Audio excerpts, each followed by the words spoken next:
Now sit back, relax, and I hope you enjoy. Much love to all.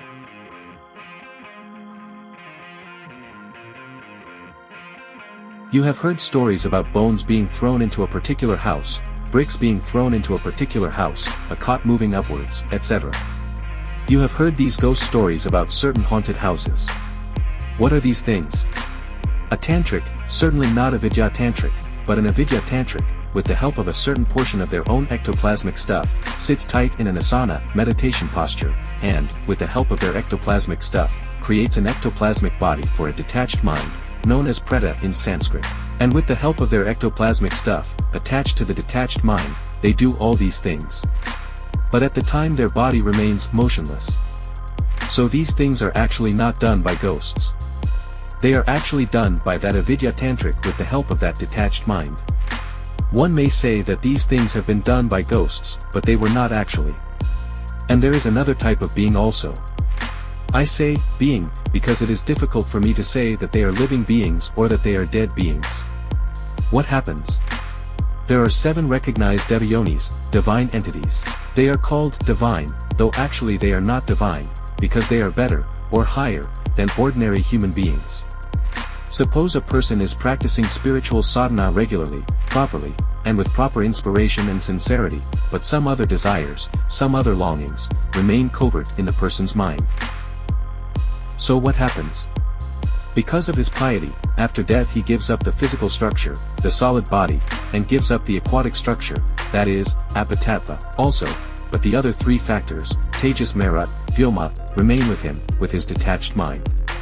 These beings are called devayonis.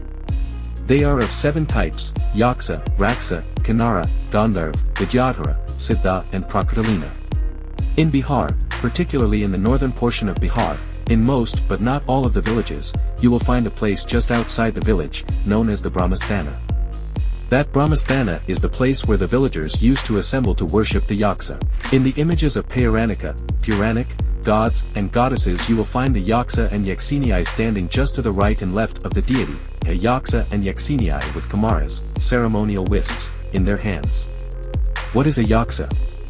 It has a body, but not a quinku elemental body, a body with 3 factors, tejas, merat and vyoma. That luminous body cannot be touched, but it can be seen sometimes. A person should not have any desires. When such a person dies, they also get that type of body, luminous, gaseous and ethereal. These 3 Buddhas are there. These people are called vidyadhara. What is a siddha? Suppose there is a good soul, a good person who has no physical desire. This person has occult power, alaukika shakti, aishvarya. When this type of person dies, their post-physical body is known as siddha. They are the best among the devayonis. And the 7th is prakritalina, those who worship idols, ascribing Brahmahood to that idol, thinking that the very idol is God, the very image is God, worshipping stone, worshipping wood, worshipping metal. Stone, metal or wood.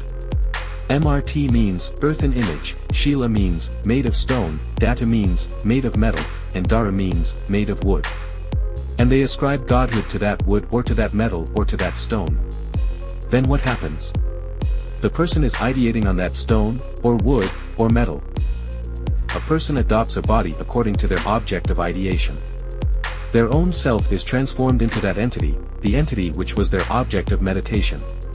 Now such people worshipping different forms of Prakriti finally take the form of those entities, and become stone, become wood, become metal. They are called Prakritalina. They become one with Prakriti and remain there for an indefinite period. What a painful state of existence. Now, among these 7 types of devayoni, the siddha is the best. Siddhas perform their sadhana, but sadhana remaining just at the halfway point. And whenever there is an assemblage of singers or dancers, what happens? Gandharvs, with their mental bodies, their reactive momenta and non-cerebral memories, assemble. Wherever there is any program of music, there they assemble, but invisible. Sometimes, though, they become visible. Wherever there is any spiritual gathering, siddhas come. And during a musical function, whenever the mind of a particular artist becomes concentrated, they will see the luminous bodies of Gandharvs. Similarly, during meditation, or particularly during kirtana, singing a spiritual mantra, when a spiritual aspirant's mind becomes concentrated, they will feel the existence of those siddhas. Ghosts won't terrorize Ananda Margas, members of Ananda Marga, because every Ananda Margi is a ghost. They are the followers of Shiva. Ghosts will not terrorize ghosts. What happens there? Due to terror, due to pre-imposed terror, a person's mind gets concentrated. And this type of concentration takes place under 5 types of circumstance: ksipta, madha, viksipta, ekagra and nirodha.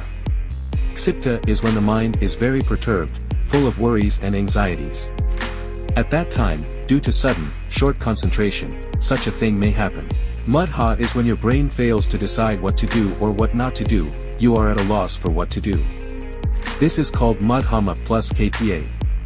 Viksipta, you are not concentrating on a particular point, but finally your mind becomes tired and, in that state, you see those things. You know, by lullabies we make the minds of children viksipta and they fall asleep. Lullabies, poems recited in the ears to put children into deep slumber, not ordinary sleep. Ekagra is when your mind gets pointed. And the 5th is nirodha, when you suspend all the expressions of your propensities. In these 5 conditions you may see those things and you may, knowingly or unknowingly, consciously or unconsciously, transfer certain portions of your ectoplasmic body to a detached mind and create a positive hallucination of this kind.